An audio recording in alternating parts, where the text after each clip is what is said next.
Alright, ladies and gentlemen, welcome back to the channel. It is your boy JD. I hope you're all doing well. In this episode, I want to sit down and react to Riley Gaines, who just recently appeared on the Joe Rogan podcast. She's no stranger to the channel at this point, and neither is Joe Rogan, but we all know what she's up to, doing amazing things for women, their sports, pushing back against the issue it's obviously facing with men going into women's sports, taking awards away, places away, even injuring women, all those things that woke leftist liberals say, oh, people are just exaggerating, they're mean, they're hateful, whatever excuse they use these days. I'm pretty sure it's just denial at this point, but we all know Riley Gaines had her own experience as well with Leah Thomas in swimming and that whole situation her and other women went through in the locker room, being forced to share it with him, etc, etc. So we're going to sit down and listen to what she had to say on Joe Rogan's podcast, and she reveals a lot of insane things. So before we get into it, if you could, as always, make sure to leave a like rating, as it really helps out the video. If you're new, hit that subscribe button, turn on bell notifications so you never miss a video, comment on this video, share this video,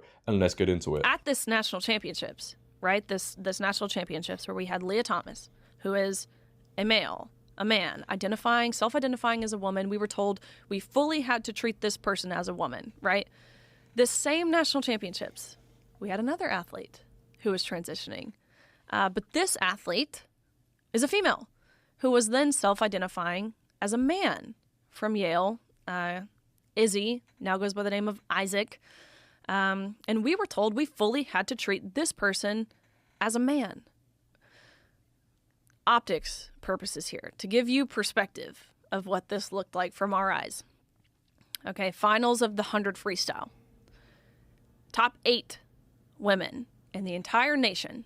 Air quotes women. Air quotes women. Yeah, for those that don't have video, air quotes women. Top 8 women in the entire country. And you've got a 6'4" man in a women's swimsuit with a bulge next to a woman wearing only a Speedo with nothing covering her top. Your reaction was my reaction, because I'm sitting there watching this. I'm thinking to myself, it's me. I'm the crazy one. It must be. This is the freaking Twilight Zone. I feel like this is something as well a lot of people in society go through. You know, you call things out, you see something's not quite right, but everybody else around you is so accepting, and it makes you think, wait, am I the crazy one here? How are people agreeing with all of this stuff going on? And I actually think that's what they want people to feel like. You know, they want people to feel like they're alone, they're crazy, so in the end they don't actually say anything because it's the normal accepted thing. Crazy, man, crazy. A 6'4" man with a bulge standing next to a woman with only Speedos on.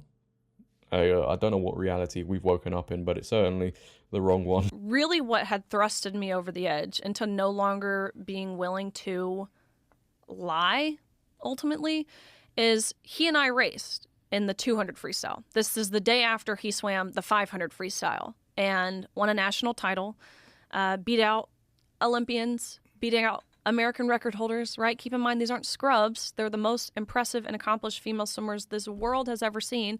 And again, he beat them all by body lengths. 1 second might not sound like a lot of time, but in the sport of swimming, again, measured down to the 100th of a second, 1 second is significant. He beat the entire nation of women by almost 2 full seconds. Even the time he went last year would have beat every girl in the country this past season by nearly 2 full seconds, making him the first man to win a Division I NCAA women's title, trailblazer.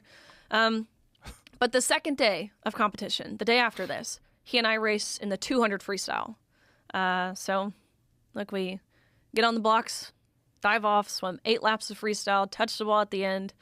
I look up at the scoreboard, and almost impossibly enough, Joe, we had gone the exact same time, meaning, of course, we had tied, which is it's incredibly embarrassing for a 6'4" man to not even be able to beat like a 5'5" female.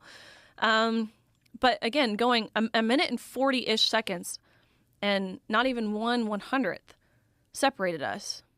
You can't tell me that's not divine intervention. But tied, we get out of the water, we go, yeah, you can see here, we both went 143.40. Not one of us going 143.39 or 143.41. tying. Get out of the water, go behind the awards podium. The NCAA official looks at both Thomas and myself.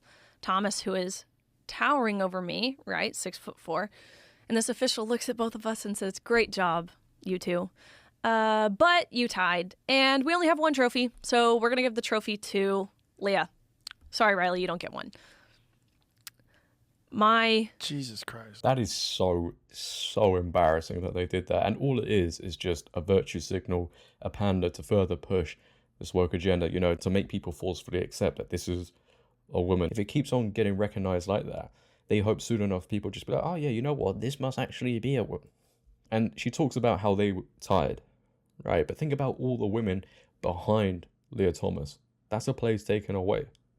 And yet these woke leftist liberals will sit there and call you mean and hateful, call me mean and hateful, everybody mean and hateful, Riley Gaines hateful, Joe Rogan hateful for calling it out. Yeah, these people need to get a grip. This is clown world stuff, man. It really is. Heart rate was still high, having just competed. My adrenaline was still pumping. And so the first thing that I thought ended up being the first thing that I said. And the first thought that I had was just what you had just said, right? Like, isn't this everything that Title IX was passed to prevent from happening?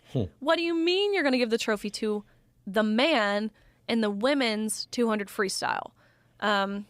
Joke. I asked the question that no one dared ask all season. And I said, why?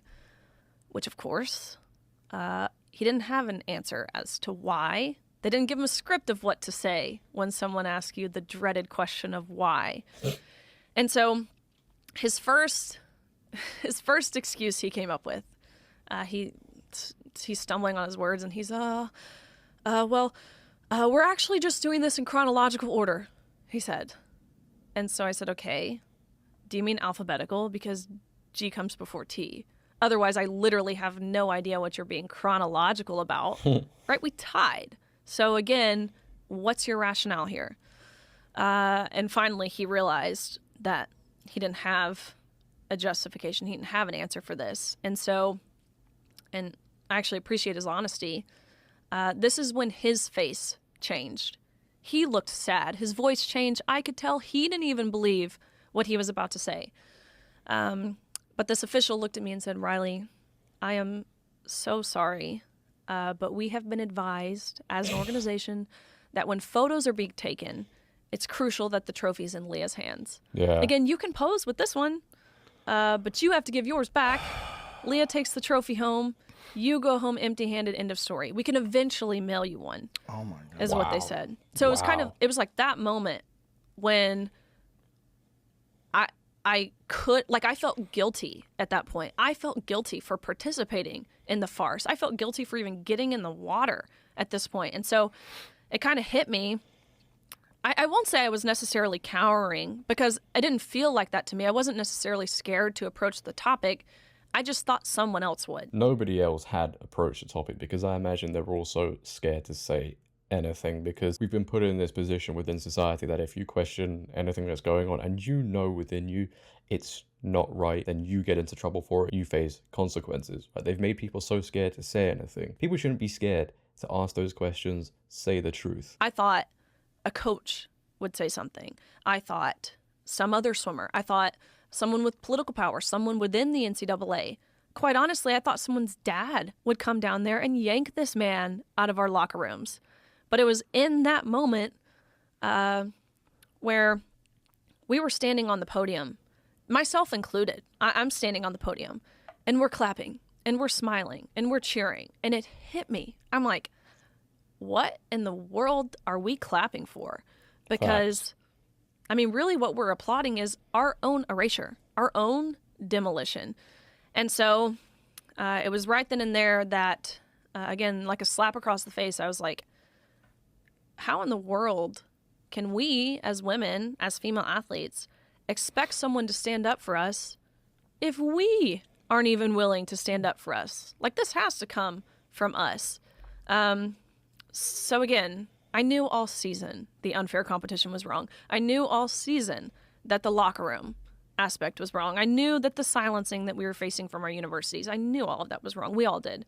But it wasn't until this official reduced everything that we had worked our entire lives for down to a photo op to validate the feelings and the identity of a man at the expense of our own, that's really when I decided that I couldn't continue being silent. You know, it's always so fascinating hearing it from her side, you know, because to even think that this is going on, like we talk about it all the time, but to even think this is going on, it's just not right. And she's right when she say, you know, it has to come from women. Women need to take a stand. Women need to voice their opinions on this matter, which they have been. But I also think men have a huge part to play in this. I don't think coaches, fathers, just regular dudes can stay silent on it any longer, because when we see, you know, men in women's sports and we see them playing, and it always gets to me that we have fathers in there who haven't said anything, because if that's my daughter playing on the pitch, on the court, wherever she's swimming, and there's a dude there, you can guarantee, you can bet everything you have, I'm saying something. You have to think to yourself, okay, I need to stand up for what's right here, because if people don't stand up for what's right, then it's going to continue on and on and on. We see constantly every week now almost a male going into women's sports, and the same situation is happening. They're dominating, taking those awards away, taking places away, and it needs to stop.